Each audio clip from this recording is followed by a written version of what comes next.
cette université de cette époque, qui était une université, donc une mosquée, était une lumière dans cette époque parce qu'elle était quasiment contemporaine des universités d'Oxford et de la Sorbonne. Et il y avait 25 000 étudiants dans cette université. Et c'est la raison pour laquelle, avec le gouvernement malien de l'époque, on avait dit, mais pourquoi ne pas choisir ce nom comme symbole du passage du passé à l'actualité et de faire que Sankoré devienne le nom d'un programme d'enseignement numérique universel.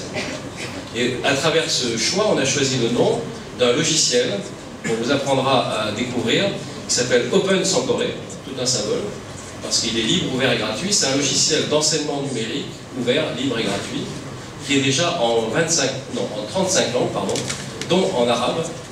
Et je pourrais vous montrer si on avait le temps, mais je ne sais pas le temps que vous me donnez pour parler, parce que je peux parler longtemps ou très court comme vous voulez. 5 minutes encore, c'est hein, voilà, on pourra discuter avec les... Parce qu'il y a beaucoup de choses, on pourra développer avec les questions. Alors, vous voyez d'ailleurs ce programme, comme on vient de terminer il y a très peu de temps un forum Sankoré de l'Afrique de l'Ouest et du Centre sur l'éducation numérique libre et ouverte. Ça veut dire libre et ouverte. Vous voyez, on est bien dans le concept. Et on applique la déclaration de Paris, on est les premiers démonstrateurs que c'est possible de donner sans esprit commercial derrière, qu'on va donner toutes les ressources numériques éducatives et on crée un écosystème d'enseignants partageurs de leurs ressources. Au lieu de dire attention, ça m'appartient, c'est mon copyright, vous ne pouvez pas vous en servir si vous ne donnez pas tant, et bien là on dit non, partagez, donnez. Et là tout le monde partage, et on partage avec les meilleurs. Alors après ça devient un truc formidable parce qu'on ne partage, et ça fait monter la qualité, et vous avez un écosystème très vertueux qui va pousser à ce que il va y avoir des liens nord-sud, sud-nord.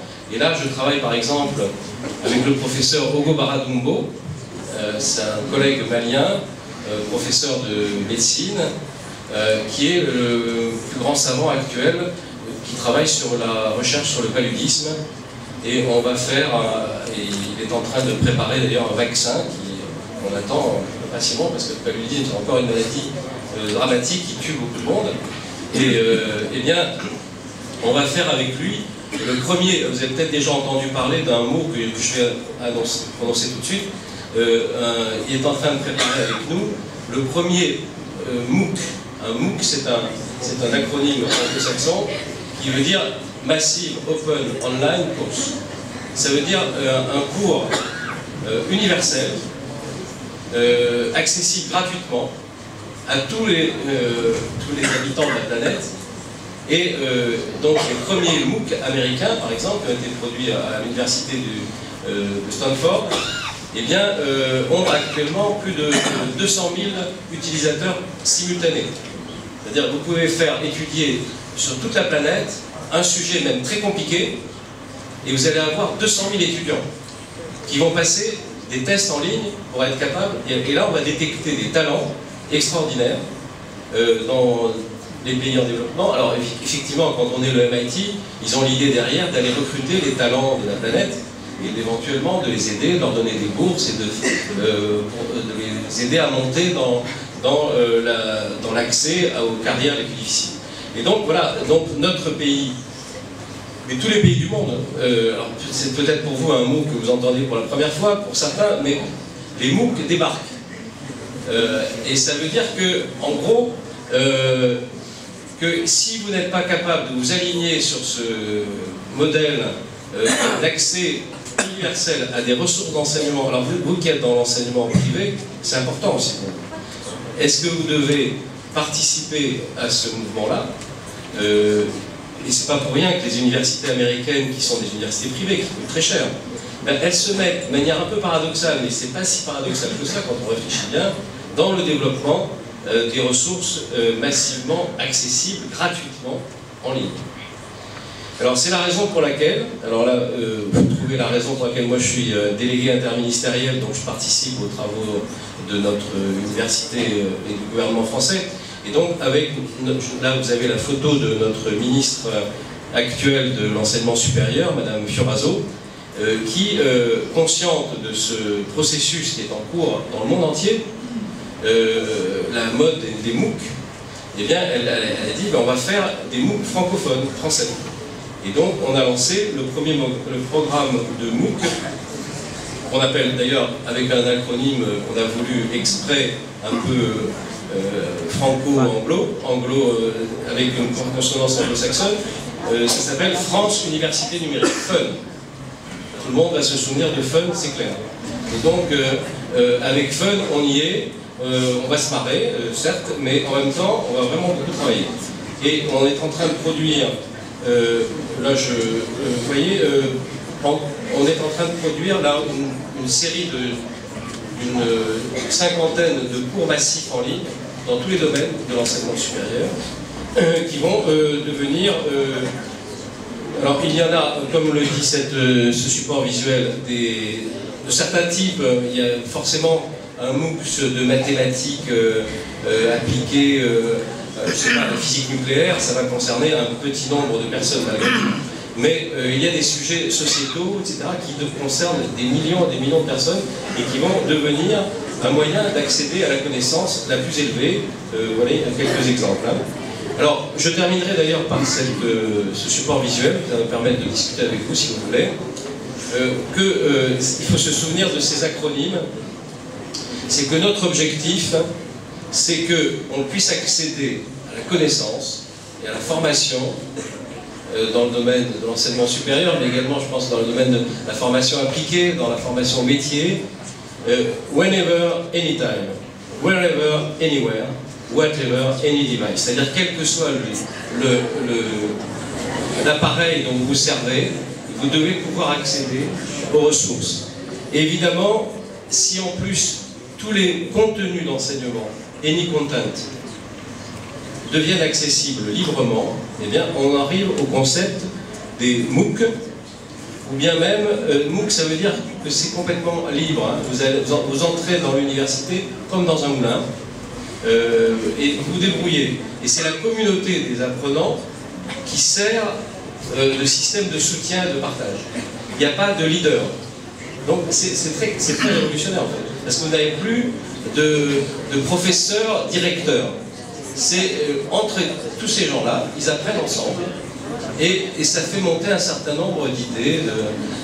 J'ai résolu le problème, on partage entre collègues, étudiants, on fait ça depuis longtemps, hein, entre étudiants de la même année, on se partage. C'est des étudiants du monde entier qui vont échanger leurs idées pour mieux apprendre. Et c'est assez génial. Et en même temps, ben, si éventuellement vous avez un tuteur, un professeur ou alors un étudiant un peu plus avancé que vous et qui se propose de vous guider, pour vous faciliter, pour aller plus vite, et ben, ça s'appelle TUX et non plus MOOCs, c'est-à-dire vous allez avoir des tuteurs qui vont conduire. Alors évidemment, c'est gratuit, c'est pas gratuit, et ça continue, ça porte encore, il y a des débats, et on arrive finalement, je terminerai sur ça, sur l'idée que la classe, la manière de faire, c'est pour ça qu'on est vraiment dans un monde évolutif. J'essaie de vous donner des pistes pour bien comprendre, vous qui vous intéressez à ce monde du numérique pour l'éducation. En même temps, ça peut changer beaucoup de choses. Parce que si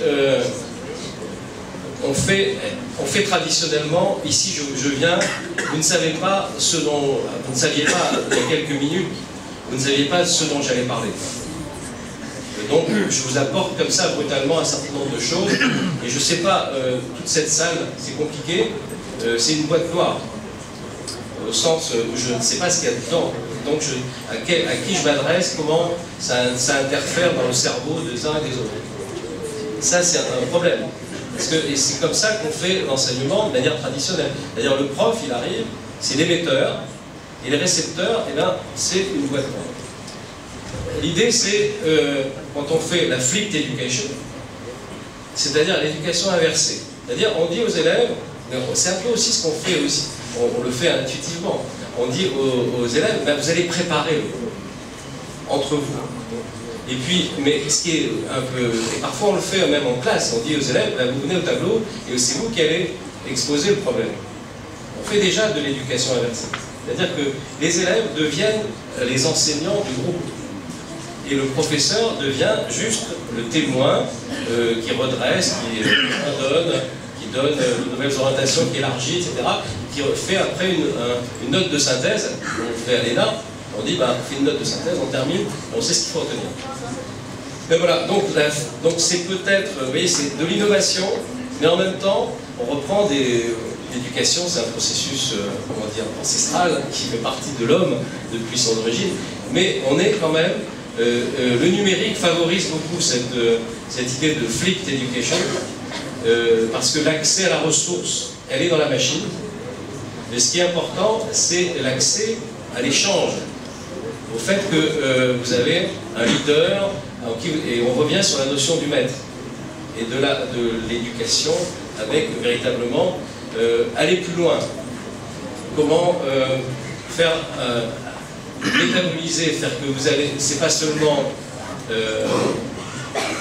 acquérir des connaissances, comprendre, c'est devenir compétent.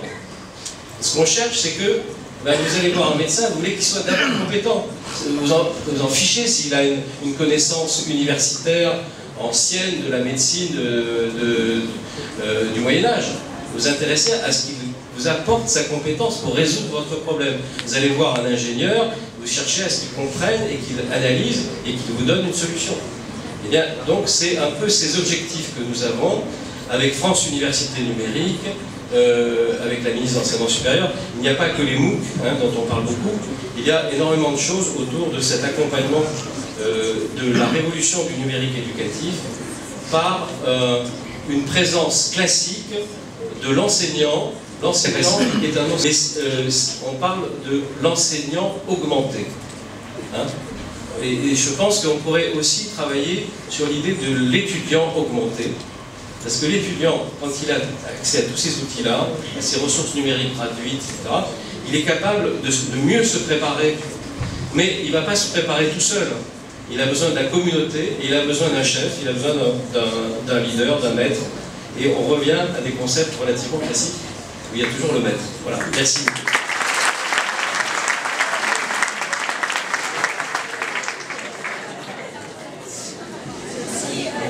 Monsieur Benamou, pour la richesse, la clarté et la pertinence de vos exposés.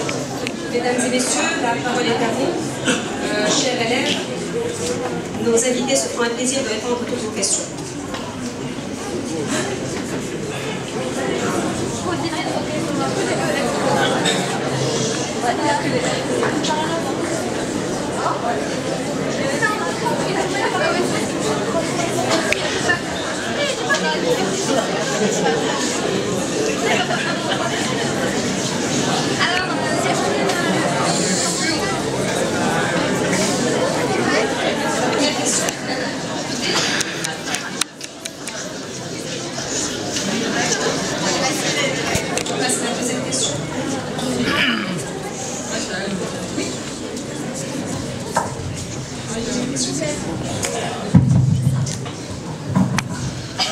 Bonjour tout le monde, je me présente, je suis élève en terminale économique à Elvila. Je souhaiterais rediriger ma question avec vous, cher invité, qui repose sur le fait que l'on dit souvent que comment je pourrais formuler, que l'on dit souvent que le numérique éducatif est un levier de développement global. Comment pourrait-on dire, ou plutôt comment pourrait-il être réellement un facteur catalyseur de progrès dans cette ère qui est pour le moins révolutionnaire?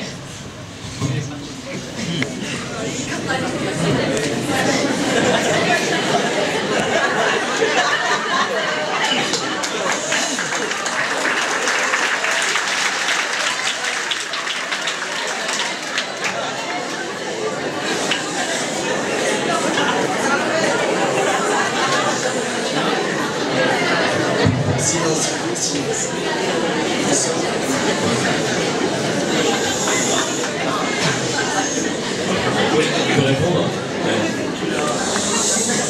Bon, moi j'aime bien l'enthousiasme des jeunes, hein, parce que tout de suite ils vous posent la petite question, hein, difficile, mais en même temps, moi j'aime bien, parce que ça me plaît bien, cette idée de, pourquoi ne pas avoir l'ambition maximale quand on démarre dans la vie et qu'on se dit que finalement ce qui est important, c'est que le monde qui nous entoure nous permette l'accès, quel que soit le point de départ dont nous sommes issus, eh bien, nous donne accès au meilleur. Moi c'est ma philosophie, c'est le meilleur pour tous, le meilleur gratuit pour tous. Eh bien, c'est possible. Alors c'est peut-être un rêve, mais en même temps, s'il n'y a pas de rêve, il n'y a pas de progrès. Donc je pense qu'il faut aller dans le sens de cette interrogation, de cette aspiration, à ce que, effectivement, mais peut-être mon ami François Bocquet peut-il compléter, parce qu'il aime bien aussi ce genre de... Question.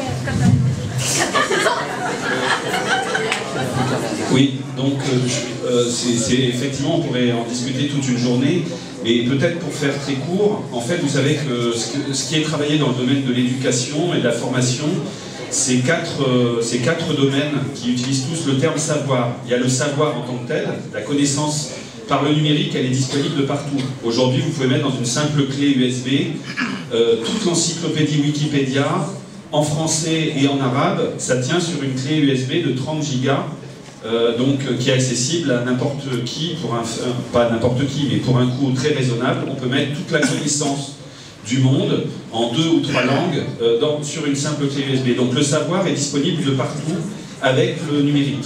La deuxième chose, c'est le savoir-être, c'est-à-dire l'attitude qu'on a en société et qui va nous permettre de s'intégrer dans un contexte, dans une société et progressivement d'y participer, ce que vous allez commencer à faire ou vous avez déjà commencé à faire. Ce savoir-être, il est augmenté par le numérique à condition qu'on en décode le fonctionnement. Tout à l'heure, le responsable de l'agence de régulation disait « investissez-vous dans le numérique pour vos études », que ce soit d'ailleurs pour y travailler à terme, mais surtout pour maîtriser les codes de fonctionnement de cette société numérique. Donc le savoir-être, qui est enseigné dans des établissements comme celui-ci, il est augmenté par le numérique et sans doute vous utilisez des réseaux sociaux. Actuellement, c'est peut-être des réseaux sociaux que vous utilisez plutôt à des fins un peu festives ou amicales, mais progressivement, ces réseaux sociaux, vous allez les utiliser pour votre futur professionnel. Vous allez les utiliser pour vous former, et puis vous allez les utiliser pour vous insérer dans la vie professionnelle, avec les réseaux sociaux professionnels que vous connaissez peut-être, comme LinkedIn ou Viadeo, je ne sais pas ceux qui sont les plus utilisés ici. Le troisième point, c'est le savoir-faire. Le savoir-faire, il tourne de plus en plus autour du numérique, ça a été évoqué à plusieurs reprises, et ce savoir-faire, il passe par l'utilisation efficace des outils pour trouver de l'information, la traiter, la partager, et puis l'utiliser pour apprendre et acquérir des savoir-faire. Et le dernier point, qui rejoint le deuxième, le savoir-être, c'est ce qu'on appelle le savoir-devenir, c'est-à-dire la capacité de se mettre en projet, et vous êtes en plein dedans, puisque vous posez des questions d'orientation. Ce savoir-devenir aussi, il est augmenté par le numérique, parce qu'il vous expose à toutes les solutions vers lesquelles vous pouvez vous tourner. Donc vous voyez que le numérique vous permet d'accéder facilement au savoir, à la connaissance accumulée par tous nos anciens. Il permet de travailler le savoir-être par la capacité à communiquer, à s'insérer dans la société telle qu'elle est, et telle que vous allez la transformer. Il permet d'acquérir des savoir-faire dans différents domaines, et quels que soient les domaines, que ce soit la chirurgie, l'économie, le management, le commerce, tous les domaines en fait sont impactés par ce numérique dans les savoir-faire. Et enfin, il vous permet de créer votre futur avec une identité qui est votre identité d'individu, mais également votre identité numérique. On aura l'occasion de revenir dessus. Chez nous, c'est très très important, on y travaille beaucoup, que ce soit avec les enseignants et avec les élèves, pour aller au-delà de la question de l'utilisation de réseaux comme Facebook ou des choses comme ça, mais aller vers des outils qui vous permettent réellement de construire votre identité numérique, donc d'exister, quelle que soit la personne qui souhaite avoir des renseignements pour vous, comme ça a été fait pour les fiches qu'on voit ici, ça a été récupéré sur l'Internet. Donc c'est à partir de l'identité qu'on donne sur Internet que ces informations sont intéressantes. Vous voyez, donc ces 4 points sont directement impactés par l'utilisation du numérique.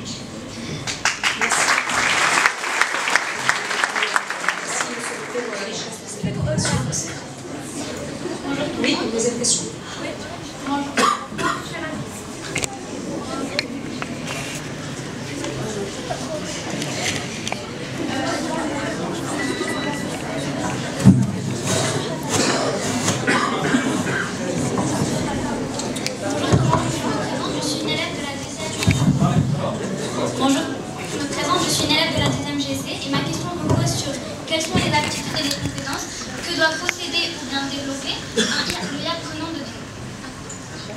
des compétences pour l'e-apprenant de demain.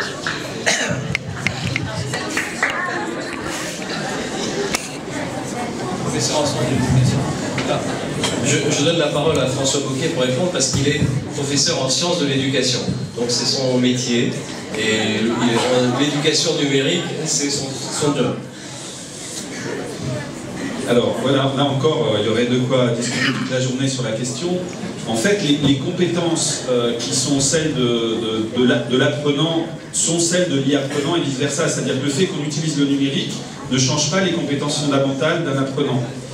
Ce que ça va changer, c'est que ça va lui permettre d'aller plus loin, d'être plus efficace et de garder des traces plus facilement de toute sa démarche d'apprentissage, de réflexion.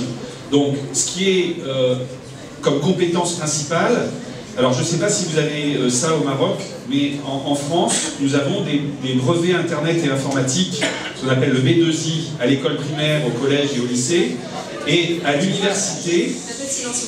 À l'université, nous avons des certificats Internet et informatique, ce qu'on appelle les C2I. Et justement, ces C2I préparent les compétences des étudiants ou des élèves pour, non pas qu'ils se spécialisent en informatique ou dans le numérique, mais pour qu'ils acquièrent les compétences nécessaires pour être efficaces avec ces outils numériques. Alors, on peut les résumer assez facilement. La première chose que va vous permettre le numérique, c'est de trouver de l'information. Mais trouver de l'information, c'est pas si évident que ça. C'est pas parce qu'on met un nom, comme on disait tout à l'heure, les jeunes enfants savent utiliser une tablette, mais ils ne savent pas chercher une information de façon efficace. Donc là, c'est le travail de vos enseignants et sans doute des personnes qui travaillent au centre de documentation, de vous apprendre à rechercher de façon pertinente de l'information, que ce soit au sein du CDI lui-même, avec des documents papier, mais de plus en plus avec le numérique. Donc la première compétence, c'est savoir trouver efficacement l'information. La deuxième compétence importante, c'est savoir traiter cette information. C'est-à-dire comment vous l'intégrez, comment vous comparez l'information que je vous ai proposée avec ce que vous savez déjà, et comment vous reconstruisez vous-même votre propre information qui est pertinente pour votre projet. Donc la deuxième chose, c'est le traitement de l'information. Alors ce traitement de l'information, ça passe par des choses simples comme utiliser un traitement de texte, ou des choses plus compliquées comme créer une bibliographie, utiliser des cartes mentales, faire un tas de choses, des présentations aussi peut-être que vous apprenez à faire. Tout ça, c'est traiter l'information. Et puis la dernière compétence très importante, c'est celle de la communication.